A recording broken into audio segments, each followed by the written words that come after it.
ભગવાન અંતર્યામી છે, બધું જ જાણતા હતા.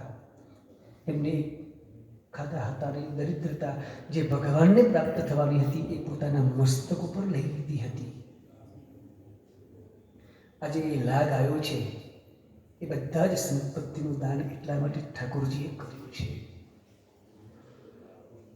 પણ અહીંયા લીલા કરે છે કે તું શું લાવ્યો છે. તારા ઘરેથી મને કંઈક પહેલાં તો એમ પૂછ્યું કે તું પરણ્યો લે. 80 વર્ષના માણસને એવું કહેવાય કે તું પરણ્યો એમ. એટલે રૂકણીજી આમ ઠોહો માર્યો છે કે તમારી પાસે કોઈ 69 વર્ષની કોઈ ડોહી છે કે તમે એને પરણાવશો. ઘણો વિરોધ કર્યો છે. ભરપૂર વરસાદ આવ્યો હતો અને આપણા ગુરુજી ફાનસ લઈને આપણને શોધવા આવ્યા હતા. એ બધા દિવસો તને યાદ છે? એ તને કેમ, એ મને કેમ વિસરે? આખી કવિતા હતી. 7મા ધોરણમાં ભણતા. અદ્ભુત